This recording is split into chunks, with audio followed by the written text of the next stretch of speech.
नमस्कार दोस्तों, लोगों को अपनी चिंता करनी चाहिए या सरकार को? चुनाव में पार्टियां गरीबों से ये वादा करती हैं कि वो बेहतर से बेहतर सुविधाएं देंगी, पर क्या ऐसा हो पाता है? और अगर ऐसा हो भी गया तो क्या ये जमीनी स्तर पर दिखाई देता है? सरकार अगर जिम्मेदारी ले भी ले तो क्या वो लोगों के पास भी पहुंच पाती है? सरकार के काम पेपर पर ज्यादा और जमीनी स्तर पर कम दिखाई देते हैं। लोगों के हेल्थ केयर से भी कॉम्प्रोमाइज नहीं किया जा सकता, क्योंकि गरीबों के पास खाने के लिए नहीं है तो कैसे हम ये उम्मीद कर सकते हैं कि वो अपने हेल्थ केयर पर भी खर्च करेंगे। इसलिए सरकार और समाज दोनों को अपना अपना काम करना होगा ताकि एक सभ्य समाज बन सके और अपने कर्तव्यों का पालन कर सके। और इसी कर्तव्यों का पालन ममता बनर्जी सरकार कर रही है, जहां पर वो एक बेहतर हेल्थ केयर सिस्टम लाई है ताकि लोगों को फ्री में इलाज मिल सके। इस स्कीम का नाम है स्वास्थ्य साथी स्कीम। तो आज की इस वीडियो में हम जानेंगे कि ये कितना बेहतर है और इसकी क्या क्या बेनिफिट्स हैं, क्योंकि स्वास्थ्य ही जीवन है। वेस्ट बंगाल सरकार ने कुछ ही हफ्तों पहले यानी दिसंबर 2020 में एक न्यू हेल्थ केयर सिस्टम का आगाज किया है, जिसका नाम दिया गया है स्वास्थ्य साथी स्कीम। और वेस्ट बंगाल के लाखों लोगों ने लाइन लगाकर इसमें अपना नाम दर्ज कराया है। इस स्कीम के तहत लोगों को कुछ हेल्थ बेनिफिट्स मिलेगी ताकि उनका स्वास्थ्य बेहतर रहे और इस कोरोना वायरस की महामारी में वो सेफ रह सकें। इस स्वास्थ्य साथी स्कीम का लॉन्च करने का असल रीजन क्या था? तो यहाँ पर असल रीजन इस स्कीम को लॉन्च करने का यही था कि 2019 में वेस्ट बंगाल सरकार ने सेंट्रल गवर्नमेंट के आयुष्मान भारत स्कीम से खुद को अलग कर लिया था। तो यहाँ पर वेस्ट बंगाल सरकार ने आयुष्मान भारत स्कीम से खुद को अलग क्यों कर लिया था? इसका मेन रीजन ये था कि जो भी लोग आयुष्मान भारत स्कीम में रजिस्टर्ड कर रहे थे उनको सेंट्रल गवर्नमेंट की तरफ से एक चिट्ठी भेजी जा रही थी, जहां पर स्कीम के बारे में डिटेल्स में लिखा हुआ था और साथ ही साथ नरेंद्र मोदी की तस्वीर, जो कि इंडिया के प्राइम मिनिस्टर है, वो थी। और साथ ही साथ वहां पर कमल का सिंबल था उस लेटर के ऊपर। अब ये कमल का सिंबल, जो कि बीजेपी पार्टी का सिंबल है, कोई सरकार का सिंबल नहीं है। तो यहां पर ममता बनर्जी का यही कहना था कि जब आयुष्मान भारत स्कीम में 40% पैसा स्टेट गवर्नमेंट पे करती है और 60% पैसा सेंट्रल गवर्नमेंट पे करती है, तो यहां पर आप स्टेट गवर्नमेंट का पैसा इस्तेमाल करके सेंट्रल गवर्नमेंट का एडवर्टाइज नहीं कर सकते, या फिर ये कहें कि आप बीजेपी पार्टी का एडवर्टाइजमेंट नहीं कर सकते हैं। इसी पर ममता बनर्जी ने नाराजगी दिखाई और आखिरकार इन्होंने वेस्ट बंगाल को आयुष्मान भारत स्कीम से अलग कर लिया। उसके बाद वेस्ट बंगाल सरकार ने स्वास्थ्य साथी स्कीम को शुरू करने का फैसला किया। तो ये जो स्वास्थ्य साथी स्कीम है, इसमें आपको क्या क्या फायदे दिए जाएंगे? तो सबसे पहले आपको इसमें किसी भी तरह का कोई प्रीमियम नहीं भरना है। सारा का सारा जो प्रीमियम होगा वो स्टेट गवर्नमेंट पे करेगा, आपको 1 रुपया भी पे करने की जरूरत नहीं है। उसके बाद यहाँ पर 0 charges to avail the scheme, यानी इस स्कीम का लाभ उठाने के लिए आपको किसी भी तरह का कोई चार्जेस नहीं लगाया जाएगा। उसके बाद यहाँ पर अप टू 5 लाख आपको हेल्थ केयर सपोर्ट दिया जाएगा पर एनम पर फैमिली, यानी हर एक फैमिली को 1 साल के अंदर 5 लाख तक का हेल्थ केयर सपोर्ट मिलेगा। यहाँ पर आपको एक बात याद रखनी है कि जो 5 लाख रुपया है वो पर फैमिली है, पर फैमिली मेंबर नहीं है। फॉर एग्जाम्पल, अगर आपके घर में 4 लोग रहते हैं तो 5 लाख रुपया जो आपको मिल रहा है, इसी 5 लाख रुपए में से आप चारों जन का हेल्थ केयर सपोर्ट मिलेगा। हर एक के लिए 5 लाख रुपया नहीं रहेगा। उसके बाद इस स्कीम में आपको मेजर सर्जरीज फ्री में कराई जाएंगी, यानी जो बड़ी बड़ी सर्जरीज होती हैं वो भी आप फ्री में कर पाएंगे इस स्कीम के तहत। और इस स्कीम की सबसे अच्छी बात मुझे ये लगी कि ये टोटली पेपरलेस है, कार्डलेस है। आपको किसी भी तरह का कोई पेपर वर्क नहीं लगेगा। इस तरह का आपको एक स्मार्ट कार्ड बन जाएगा, जहां पर आप इस कार्ड को दिखा करके आसानी से किसी भी अस्पताल में आप अपना इलाज करवा पाएंगे। स्टेट गवर्नमेंट इस स्कीम के ऊपर 2000 करोड़ खर्च कर रही है। अब अगर कोई व्यक्ति इस कार्ड को बना करके हॉस्पिटल में जाता है तो उसके कौन कौन से खर्चे इस 5 लाख रुपए में शामिल किए जाएंगे? तो सबसे पहले रजिस्ट्रेशन चार्जेस, यानी अगर आप किसी भी हॉस्पिटल में जब जाते हैं तो भर्ती करने के वक्त जो आपसे फीस लिया जाता है, जो चार्जेस दिया जाता है, वो अब नहीं लगेगा। इसके अलावा x ray and other diagnostic test free में किए जाएंगे, नर्सिंग एंड बोर्डिंग चार्जेस, और साथ ही साथ anaesthetist surgeon and consultation fees, यानी डॉक्टर्स वगैरह की जो फीस होगी वो टोटली फ्री ऑफ कॉस्ट होगी। और इस स्कीम में आपको फ्री में medicine, drugs and diets supply किए जाएंगे। और साथ ही साथ एनेस्थेसिया, ब्लड ऑपरेशन और थिएटर चार्जेस नहीं लगाए जाएंगे। और ट्रांसपोर्टेशन कॉस्ट, यानी जब आप हॉस्पिटल से डिस्चार्ज कर दिए जाते हैं तो जिस एम्बुलेंस में आप बैठ करके घर जाते हैं वो भी इस स्कीम के तहत आता है, यानी वो भी टोटली फ्री ऑफ कॉस्ट होगा। तो ये सारी चीजों का लाभ आप इस स्कीम के तहत उठा सकते हैं अप टू 5 लाख सालाना। स्वास्थ्य साथी स्कीम में 1500 हॉस्पिटल्स को ऐड किया गया है, जहां पर जा करके आप अपना इलाज करा सकते हैं, जिसमें प्राइवेट एंड गवर्नमेंट दोनों हॉस्पिटल शामिल हैं। इसके अलावा आप आउटसाइड में भी जाकर के अपना इलाज करा सकते हैं, यानी अगर कोई क्रिटिकल केस आ जा रहा है जिसका इलाज वेस्ट बंगाल में नहीं हो पा रहा है, तो इसके लिए आपको दिल्ली के एम्स एंड सीएमसी वेलोर, इन दोनों हॉस्पिटल्स को भी इस स्कीम में रखा गया है। तो अगर आपको इन दोनों हॉस्पिटल्स में रेफर किया जाता है तो वहां का जो सारा का सारा खर्चा होगा वो भी स्टेट गवर्नमेंट ही पे करेगा।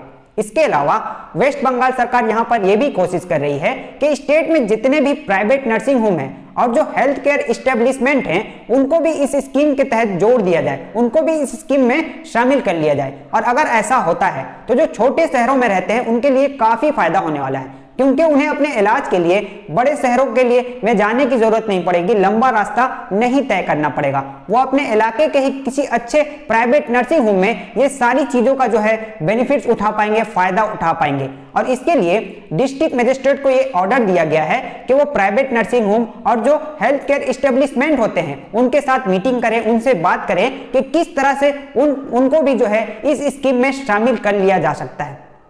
तो अब अगर प्राइवेट नर्सिंग होम को इस स्कीम के तहत जोड़ दिया जा रहा है तो सबसे पहला फायदा यह होगा कि जो गवर्नमेंट हॉस्पिटल्स होती हैं उनके ऊपर जो प्रेशर होता है, जो भीड़ भाड़ होती है गवर्नमेंट हॉस्पिटल्स की, वो काफी कम हो जाएगी।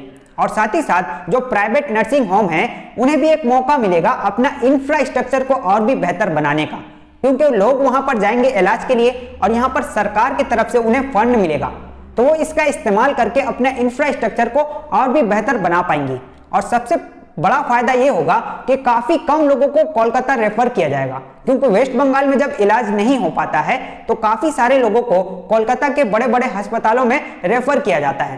तो अगर ऐसा होगा तो कोलकाता जैसी बड़े शहरों पर भी उसका जो बोझ होता है, जो प्रेशर होता है, वो काफी कम हो जाएगा। तो यहाँ पर चेंजेस क्या है, यहाँ पर ऑलरेडी वेस्ट बंगाल में जो है गवर्नमेंट हॉस्पिटलों में फ्री में ट्रीटमेंट दिया जाता था, कुछ थोड़ा बहुत जो है आपसे चार्ज लिया जाता था, लेकिन इस स्कीम के आने के बाद अब ये जो आपका ट्रीटमेंट होगा वो टोटली फ्री ऑफ कॉस्ट होगा, किसी भी तरह का कोई चार्जेस नहीं लगेगा। और अब आप प्राइवेट हॉस्पिटल्स में भी जाकर के अपना इलाज करा पाएंगे अगर वो प्राइवेट हॉस्पिटल्स इस स्कीम के तहत रजिस्टर्ड है तब।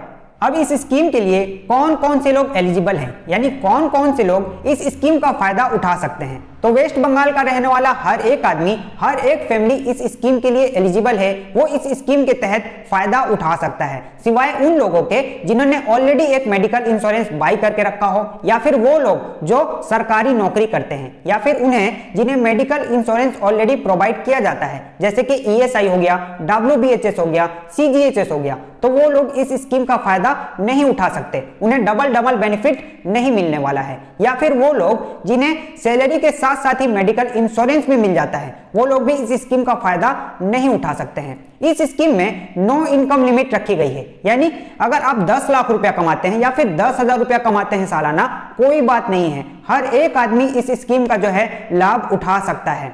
तो यहां पर अगर आप वेस्ट बंगाल के नागरिक हैं और अभी तक आपने अपना मेडिकल इंश्योरेंस नहीं कराया है तो ये आपके लिए सबसे अच्छा मौका है। आप जाएं, इस स्कीम के लिए आप रजिस्टर करें और आपको जो है अप टू 5 लाख तक का जो है मेडिकल इंश्योरेंस मिलेगा, वो भी टोटली फ्री ऑफ कॉस्ट।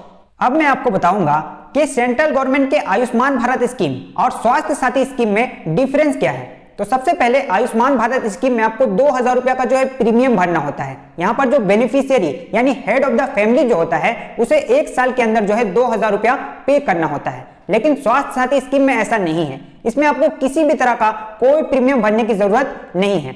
उसके बाद आयुष्मान भारत स्कीम यूनिवर्सल नहीं है, यानी हर एक के लिए नहीं है। यहाँ पर सोशियो इकोनॉमिक कास्ट सेंसस 2011 के मुताबिक ही आप रजिस्टर्ड कर पाएंगे, लेकिन स्वास्थ्य साथी स्कीम में ऐसा नहीं है। यहाँ पर नो इनकम लिमिट रखी गई है और कोई सोशल कंडीशन भी नहीं रखा गया है। उसके बाद आयुष्मान भारत स्कीम में आपको एक कार्ड के लिए 30 रुपया पे करना होता है, जो कि काफी कम है। लेकिन अगर किसी की बड़ी फैमिली है, 4-5 फैमिली है, तो यहाँ पर आपको 150 से 200 रुपया पे करना होता था। लेकिन स्वास्थ्य साथी स्कीम में ऐसा नहीं है, इसमें आपको कार्ड के लिए भी कोई पैसा पे करने की जरूरत नहीं है, ये टोटली फ्री ऑफ कॉस्ट है। अब बात करें कि वेस्ट बंगाल सरकार इस स्कीम को इतने जोरों शोर से क्यों स्टार्ट कर रही है, या फिर ये कहें कि इसे इतना प्रमोट क्यों किया जा रहा है, तो इसका सिंपल आंसर है चुनाव। क्योंकि कुछ ही महीनों बाद अब वेस्ट बंगाल में इलेक्शन होने वाला है।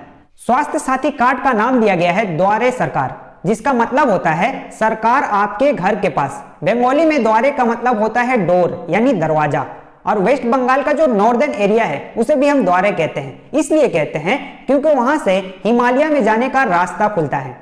और इसी द्वारे सरकार प्रोग्राम के मुताबिक यहाँ पर पूरे वेस्ट बंगाल में कैंप लगाया जा रहा है। और जो लेटेस्ट रिपोर्ट है कि इस कैंप्स में 2 करोड़ लोगों ने जो है विजिट किया है और ऑलरेडी 62 लाख लोगों का जो है स्वास्थ्य साथी कार्ड बन गया है।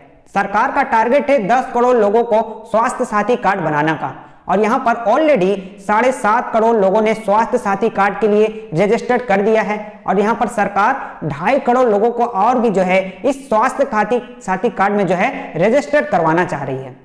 अब अंत में बात करें क्रिटिसिज्म की, तो यहाँ पर जो मेन क्रिटिसिज्म है वो ये है कि सरकार बहुत सारे प्राइवेट हॉस्पिटल को इस स्कीम से जोड़ना चाहती है। लेकिन असल परेशानी है क्या? असल परेशानी ये है कि सरकार जो प्राइवेट हॉस्पिटल को पैसा पे करती है वो नॉर्मल के मुकाबले काफी कम होती है। फॉर एग्जाम्पल, अगर किसी को सर्जरी कराना है, a surgery to get rid of lumps from chest, इस सर्जरी के लिए सरकार प्राइवेट हॉस्पिटलों को 10,000 रुपए देती है। लेकिन ज्यादातर जो प्राइवेट हॉस्पिटल्स होते हैं वो इन सर्जरी का 25,000 रुपए से 1 लाख रुपए तक जो है चार्ज करते हैं, लेकिन उनको मिल कितना रहा है? 10,000 रुपया। और यही कारण है कि ज्यादातर जो प्राइवेट हॉस्पिटल्स होते हैं वो इस स्कीम में शामिल नहीं होना चाहते हैं। तो यहाँ पर अगर वेस्ट बंगाल की सरकार ज्यादा से ज्यादा private hospital, private nursing home को इस स्कीम में ऐड करना चाहती है तो उनका जो एग्जिस्टिंग रेट है, जो टेस्ट वगैरह का जो रेट होगा उसको काफी बेहतर बनाने की जरूरत है। तो आज की वीडियो हम यहीं समाप्त करते हैं। आई थिंक आप सभी को जो है स्वास्थ्य साथी कार्ड के बारे में जो है नॉलेज हो गया होगा।